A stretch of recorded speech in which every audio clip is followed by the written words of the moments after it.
up, y'all? It's me, Erica, and we are down here.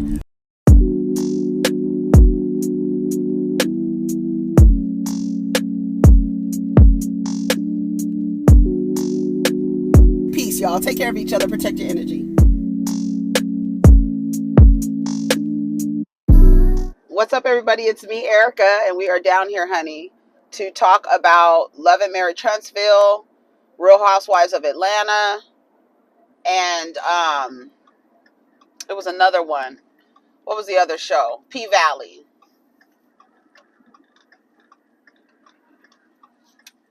Yeah, that's what we're coming down here to talk about. Ooh, I didn't take any notes for Dubai. I'm sorry. I really didn't take any notes for Dubai. I watched it and I was in and out of it. I watched the part that everybody was in a huff about Caroline calling Lisa and Chanel them. I think a lot of people put a racial filter on it. I don't think it was a racial filter. I think it was a gender filter put on there. I think she was saying that he was one of the girls. That's what I got from it. He was one of the girls. So I don't know what everybody else saw. That's one of the things that has turned me off about a lot of these housewife shows with the black cast member is the filter of race, right? We know the microaggressions, but I think as a viewer, when we have a race filter put on everything, it just doesn't make the show enjoyable at all. Like everything, like I was just like doing some research and I was, listening to black people and their experiences in other countries. And a lot of them are just like, I really had to take the race filter off of everything because my experience wasn't enjoyable. That is something in the United States, the filter of race is just prevalent and it's just always present. And when you go out of the country, that you don't need that filter. It doesn't need to be as strong. A lot of the things that people do aren't because you're black, which is something that you kind of got to get used to, because it's like everything, the person is not looking at you like that because you're black. They're looking at you because you are a quote unquote foreigner in a local area. So that's why they're looking at you like, okay, well, this person, they're not looking at, oh my God, there goes the neighborhood. Here's a black person. You know what I'm saying? And I feel like with a lot of these housewife shows, the filter of race, although we have it as Americans, we're looking at how these people are acting, the microaggressions, and we can pick up on those things where other people are not picking up on them. It's like, you don't see it. You don't see how she's acting. So when like Caroline Stanberry says, oh, you want to be one of them, everybody puts the race filter on it. Where for me, I was looking at it like she was saying he's one of the girls. Oh, you want to be over there with them, with the rest of the girls. I didn't take it like it was a black thing. I didn't.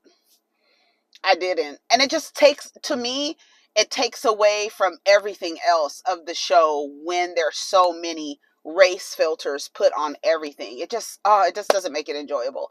But anyways, so let's talk about Love and Marriage Huntsville. I probably won't review the last episode of Dubai because it was really boring. I mean, we did,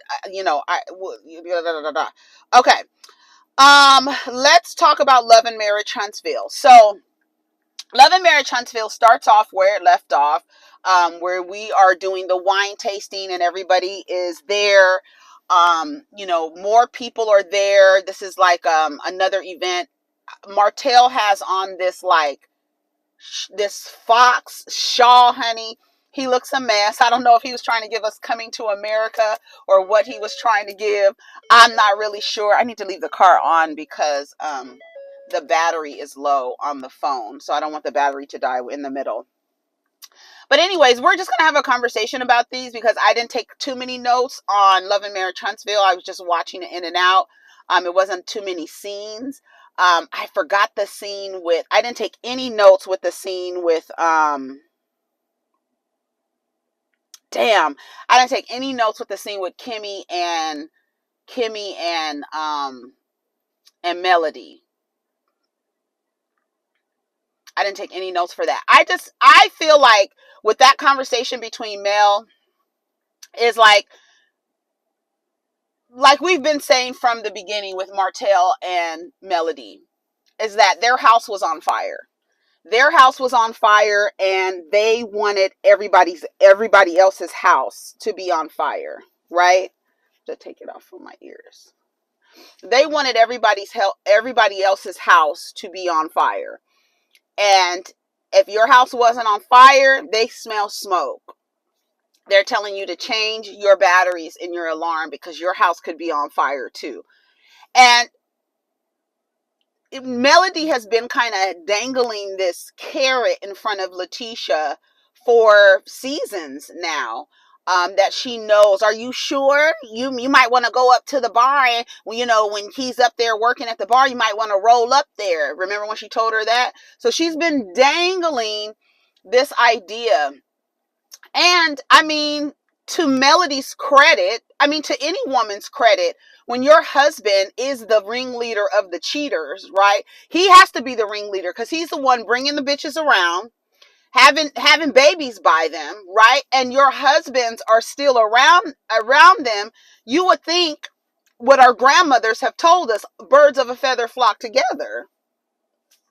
So if I'm looking at Martell like, nigga, you out here cheating, you bringing your side chick around your friends are taking pictures with her, I'm inclined to think that they move the same way, because an honorable man with integrity who is married and doesn't get jiggy with that shit wouldn't be jiggy with that shit.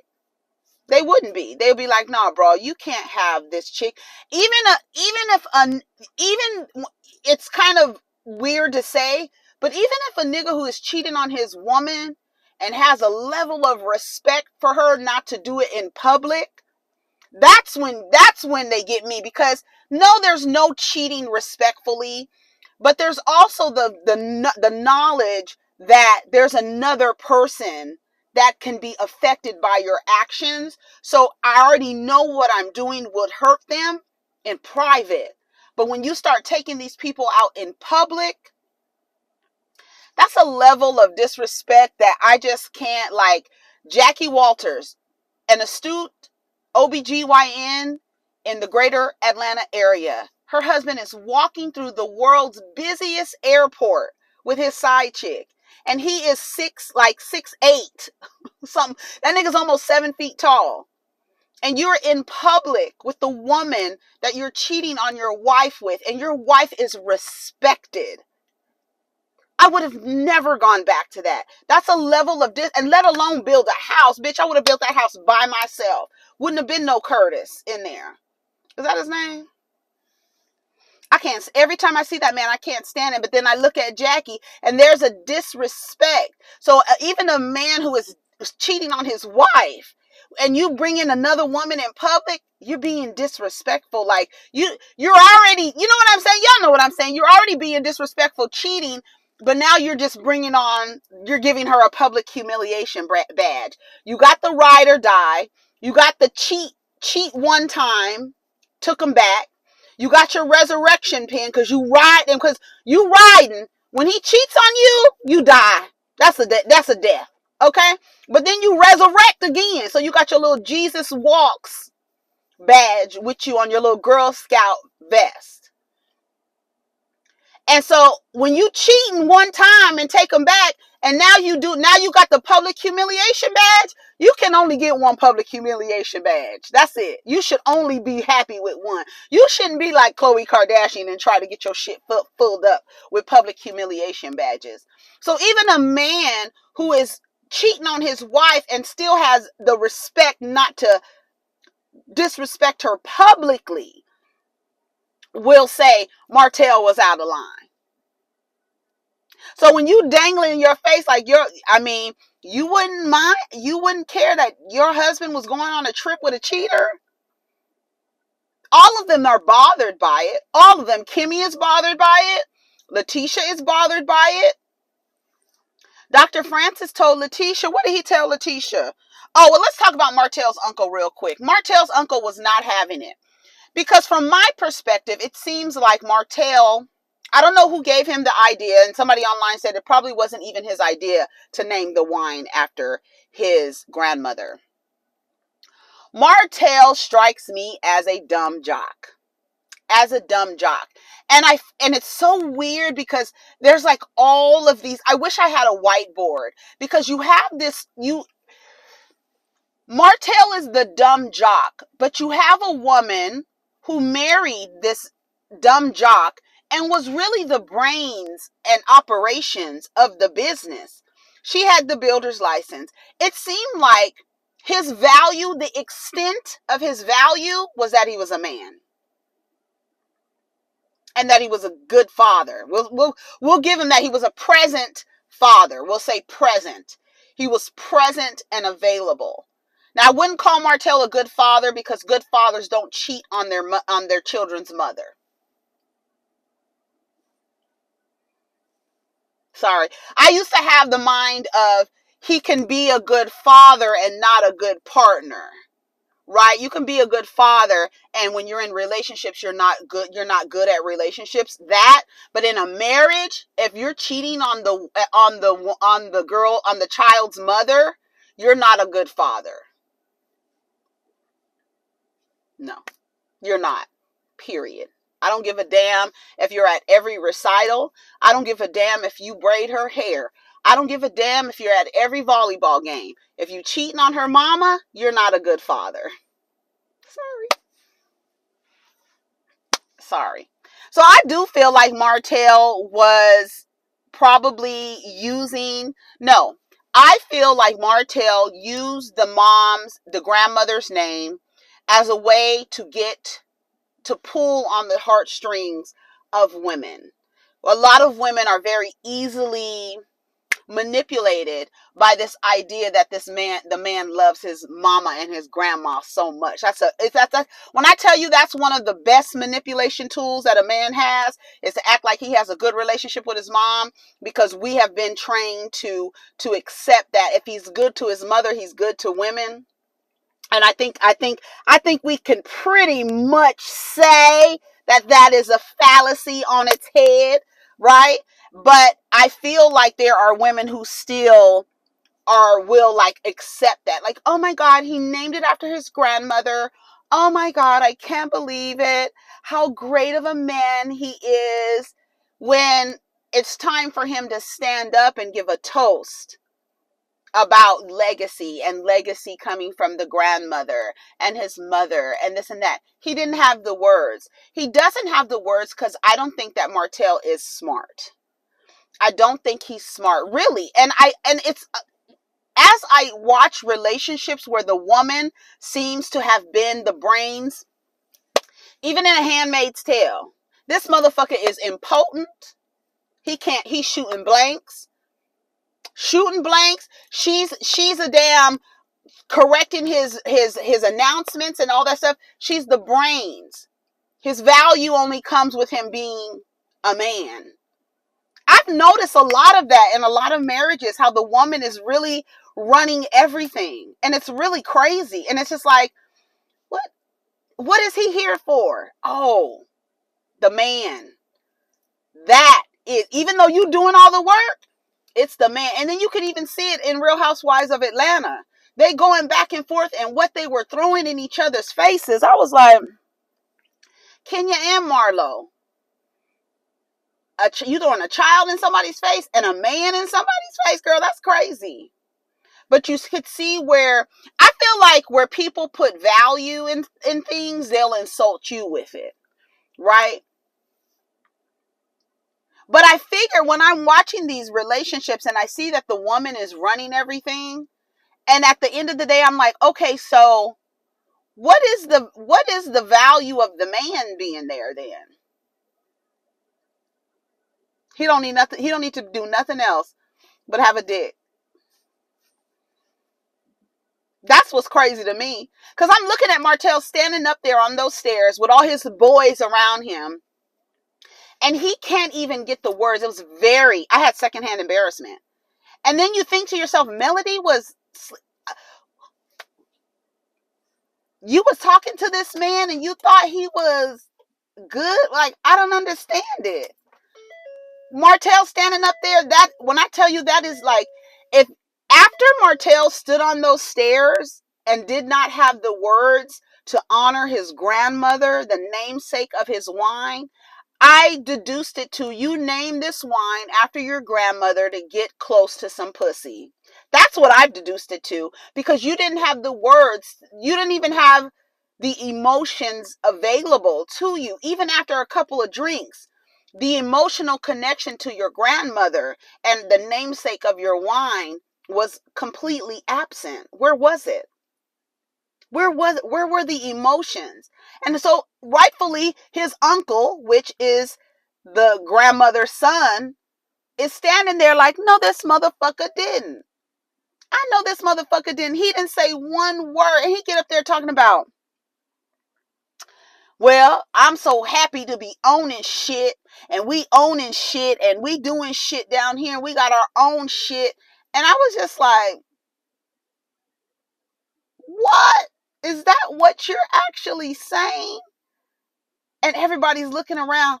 Let me tell you something, ladies. If your pussy gets wet after a nigga can get up, when a nigga can't get up on a stage and talk, and I know not everybody is able to get in front of people and talk, but for me, I feel like you're a businessman. And I feel like I have so many thoughts about that, because I feel like that's why they wanted Louis, Montrose, and Mighty Mouse to stand up there and act like they were selling the wine so Martell can get some ideas. Because Martell doesn't have any ideas. Martell simply exists. And if your pussy gets wet for a nigga like that, can't get up on a stage and talk about his grandmother with any level of compassion or emotion, that ain't cute to me. I was like, ugh. Like, I was so embarrassed. I'd be like, ooh, that your pussy should dry up for a nigga like that. He's whack for that. I was like, ugh. That was so whack to me. I was so embarrassed at Martell. At one point, Marceau finishes his sentence for him, and he's sitting up there with the wine. I'm kind of nervous. And his uncle was like, dude. So he goes outside with his uncle, and his uncle was like, you didn't say anything about my mom, dude. Like, what are you doing? And then Martell is trying to check his uncle, like, don't do this on national TV. No, nigga, you're not honoring my mother in the right way. So I'm going to say something now. I'm not going to wait until the cameras are not here, because you have the cameras here to honor her, but you're not honoring her. So I have something to say about it. And I'm glad his mother was like, I would have had a problem too. His mother was probably watching his children. Like, where was his mother? I didn't see his mother there. I saw everybody else there but his mom. Where was his mother? I don't know. I was so embarrassed. And then you see Melody, and that's how you know. And Melody Holt. And she comes out. She got her microphone. Hey, everybody. And when I tell you, it is an example that I see on a daily basis. I see women and men get on panels on these platforms, and the men sound like they have dicks and bread in their mouths. They can't talk. They sound like they chewing on mashed potatoes. Mush mouth niggas. Can't talk, can't articulate, can't get their words together, can't find the words. But then the women come on stage and they're very clear in their communication. They speak with conviction and with authority, and they know what they're saying. And here comes Martell. I mean, I'm a little nervous, and I mean, this is really just about owning shit. You know what I'm saying? And we down here, and it's like, you're sorry. You are a sorry man. You are a sorry man. And then I don't know. Anyway, so they're asking all of the husbands how was the trip, and Mighty Mouse and Dolphin Lips, they sit up there hemming and hawing to their wives. I don't know. I don't see how y'all do it. I don't see how y'all do it. And just be honest. And what, to me, I feel like I went to a strip club. Yes, there was strippers dancing on me. I put my hand on the stripper. You know, you're really not supposed to touch them, but I did. I touched one and this and that. And I don't know. To me, that, like, I feel like a woman will have a problem with her husband at a strip club if she knows her husband isn't trustworthy. I feel like women who trust their husbands have no issues with their husbands going to strip clubs or their boyfriends going to strip clubs. And I think if you know what happens at a strip club, then, and you understand what happens and you know your husband's character, like when Marceau tells Letitia, don't question my character. Your character is already questionable. So when you're doing stuff, I'm going to question on whether or not you maintained integrity or you didn't. And for me, that's too much work. Like, I don't want to be in a relationship with someone that I constantly feel like I have to question their character. I have to question what they're telling me is true, a half truth. Like that, I've never been one to play the riddle game with men. I can't do it. It's very frustrating for me.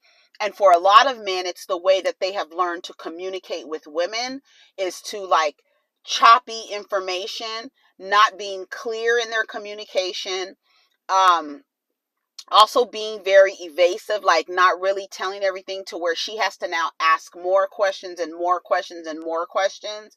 I feel like you should just be forthright. She shouldn't have to keep interrogating you. Like, that to me is like, just first of all, tell the truth and be clear in your delivery. All that hemming and hawing just makes it look like you're not telling the truth. That's not something that I can deal with. And clearly, Letitia and Kimmy are both bothered by them going to Atlanta. They talk a little bit about Tiffany and Lewis. Their scene was very weird. Lewis has some really pretty eyes. I was like, oh, his eyes are real pretty. And he's sitting there talking to Tiffany. A lot of y'all say that Tiffany might not be attracted to him. I don't know what's going on. It seems, I don't know. It's just their scenes. I don't know. It's so weird. It's like, I feel like I don't want to say like she's interviewing him, but there's like, it's not personable. It's very like business. I feel like it's very business. It's very like you're an employee and you're sitting there talking to your peer or your manager or something like that. Tiffany and Lou are weird. Like, I didn't even take notes of what they're seeing. I was just like, what? But they're talking about, their situation, Marceau and Letitia. Letitia is talking about, I forgot what she was talking about. She got on a shirt that says I'm enough while she's like sitting in like low self-esteem. I mean, I guess you have to affirm yourself. You have to. If you're in a relationship like that, you need to have the sticky notes on the wall. I'm enough. He's not cheating. I trust him. All the shit you need to tell yourself, girl, to be in that relationship. Good luck. She goes and talks to Dr. Francis. Dr. Francis brings out a mirror and tells her that she needs to look at herself, discover herself, and all of these things. Kids, family, and household. When you're a mother, see what? I don't know. They make women believe it's admirable and honorable to center everyone but themselves in relationships. And that's why you have women all over the country who have their health issues, internalized health issues. They're not taking care of themselves. Everyone else is more important than them. And they count on women taking honor in being an overworked, not for lazy mom. They push that to you. They make it honorable for you to be overworked. They make it honorable for you to be tired and frustrated and your edge is falling out and your belly and you got cortisol levels is crazy high. They set it up so women could feel honorable in that. And so now Letitia's in this marriage taking care of everybody but herself. And then realizing she's not getting the good end of the deal. You don't even have your children on the legacy picture.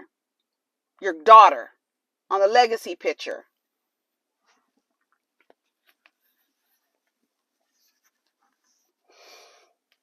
What part of the deal? Are you getting a good part of the deal? Oh, I get it. You have a husband. That's the best part of the deal.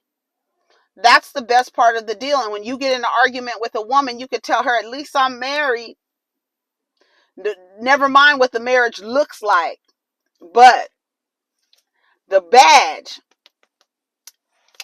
ding, at least I'm married. It's impacted the relationship. He's not asking how he could be of help, but she said at first he wasn't, and now he is asking how he can be of help. He didn't realize what I was going through. He didn't. You standing right there in his face. He took a mental break and took a vacation to Africa. He told her that's not an impulsive decision. That's it's last minute. No, it's not. No one schedules a last minute trip to Africa unless someone in their family has died and they got to hurry up and get over there.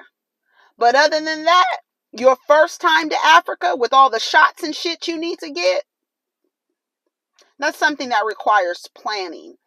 And the fact that he planned something like that to the motherland, he went to the motherland without his family, his wife, his queen, and his children, and his legacy. He went alone. Last minute. Dr. Francis told her that's not last minute. Last minute, what did he say? Last minute behavior is not the same as last minute thinking. He needed to take time. That's one thing that I have a problem with. What's his name did that from day 26, Willie. When him and his wife are going through it, he just left. And it's that I have a problem when men do that. You have the ability to just pick up and leave and go to Africa. Could you have done that, Letitia? Could you have picked up? No, you would have had to. It would have been a problem.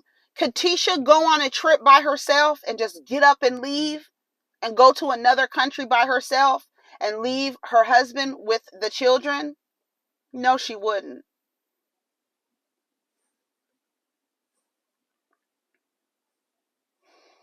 You want to live in a fantasy world and you want to live in in the delusion of matrimony, go right ahead. But you look crazy on the outside looking in. I'm looking at you crazy. Yeah, you have a husband. Yeah, you have all these things that you put value in and that society has told you to put value in. But I'm looking at it like, bitch, you got the short end of the stick. You overworked. You don't know if your husband's cheating on you. He's taking trips alone.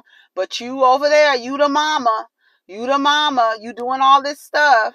He's using your damn credit score to get businesses and stuff like that. You like it. I love it. Anyways, y'all take care of each other. Protect your energy. Peace.